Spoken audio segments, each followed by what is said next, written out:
teknologi, jadi informasi-informasi, laporan-laporan itu bisa cepat. Kemudian saya juga kepengen sampaikan bahwa walaupun kita penyayang binatang, jangan melihara orangutan di rumah. Oh, gitu Pak. Iya. Kemudian, nah ini yang penting juga, kalau teman-teman milenial bisa saja sudah, bukan hanya remaja ya, tapi juga yang sudah bekerja, sudah punya penghasilan, ya bisalah memberikan bantuan donasi kepada lembaga atau LSM yang bergerak di bidang konservasi orangutan lah gitu. Oh, Itu kira-kira yang yang saya pikirkan bisa dilakukan oleh teman-teman para milenial yang muda-muda ini. bos. Ya, banyak sekali sebenarnya dari tadi, mulai dari hal-hal kecil, mulai dari pemanfaatan sosial media, kemudian sampai kemudian jika ada penghasilan lebih mungkin bisa mendukung aksi-aksi konservasi orangutan, bahkan mungkin bisa juga ya Pak tertarik untuk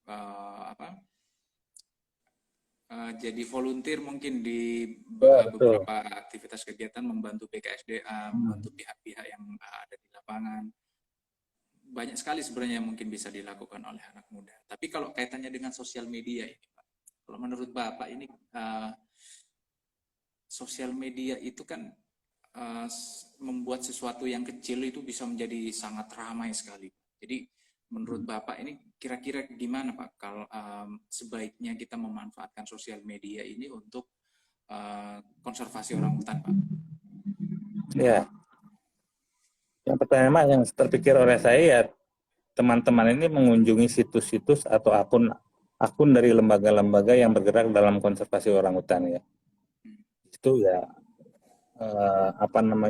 informasi itu ya diserap sebanyak-banyaknya.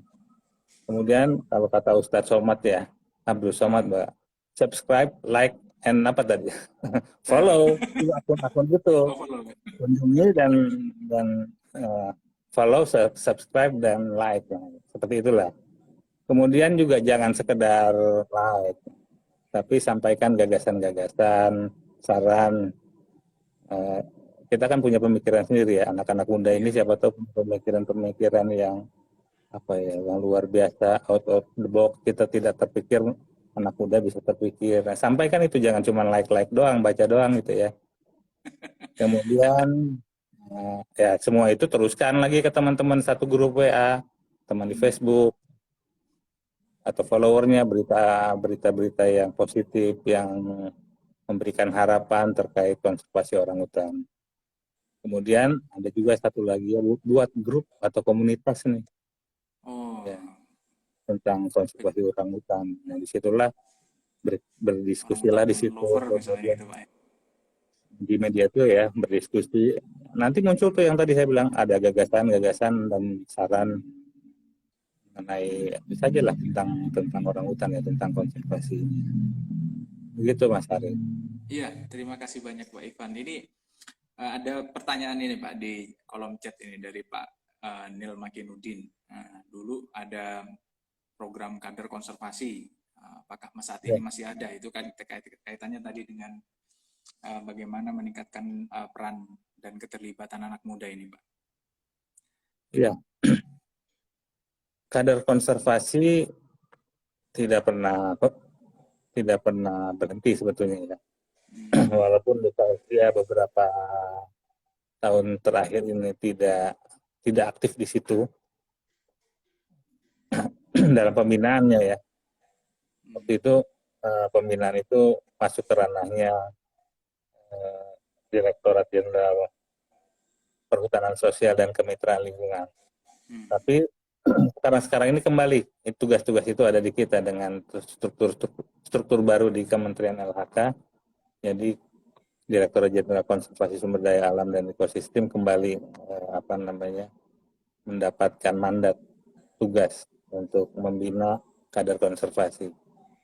Jadi insya Allah kedepannya kita BKSDA akan kembali membina dan menelurkan kader-kader konservasi, khususnya yang di lingkup Kalimantan Timur ya dan Kalimantan Utara. insya Allah akan bertambah nanti hasil konservasi yang kita punya, dan kita bisa titipkan nih semua harapan-harapan tentang konservasi orangutan ke para kader ini. Iya. Nah, ini juga ada pertanyaan ini, Pak. Kalau di Kalimantan Timur itu di mana, Pak, bisa lihat orangutan? Hmm. Di hutannya maksudnya ya? Di Iya, Taman di Nasional habitat Hutan. aslinya. Mungkin ini tadi ada anak muda mungkin yang ingin tahu, saya orang Kaltim, atau kalau dia berkunjung ke Kaltim, kira-kira kemana, Pak, bisa lihat Ya, orangutan? Ya. kalau yang paling mudah di Taman Nasional Kutai.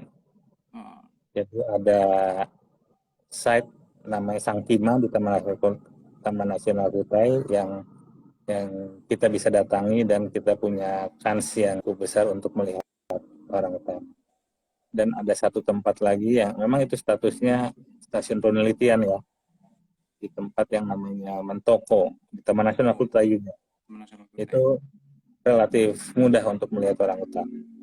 Nah, kalau bukan di alamnya ya kita bisa datang ke Samboja Lestari, Oh, di pusat rehabilitasi orangutan ya. Ada dua di sekitar Samboja yang bisa kita datangi untuk melihat orangutan, tapi dalam dalam konteks apa, rehabilitasi, untuk nantinya rehabilitasi. dilakukan kembali ke alam. Tuh. Oke, terima kasih Pak Ivan. Jadi tidak terasa sebanyak sekitar 30 menit kita bincang-bincang tentang mengapa orangutan itu penting untuk dilestarikan gitu. Tadi saya menggarisbawahi ada beberapa alasan. Tadi sempat saya hitung ada 3, alasan ekologis, alasan alasan ilmu pengetahuan, alasan spiritual, sama alasan yang Bapak tambahkan terakhir itu masalah tentang kebanggaan gitu ya. Bahwa mungkin kalau ada istilahnya nature pride, kalau ini mungkin orangutan pride gitu ya. Bahwa orangutan adalah salah satu ikon kebangsaan, kebanggaan Indonesia gitu ya. Kita punya tiga-tiganya jenis orangutan yang ada di dunia gitu ya. Dan, mayoritas memang populasinya ada di Indonesia gitu. Baik, terima kasih Pak Ivan atas bincang-bincangnya malam hari ini, dan saya pikir mungkin nanti kita akan ada diskusi-diskusi lain mungkin Pak dengan Nature Heroes ya kan gitu yang mengikuti Instagram Yayasan Konservasi Alam Nusantara malam ini. Terima kasih Pak Ivan. Selamat malam Pak. Teman-teman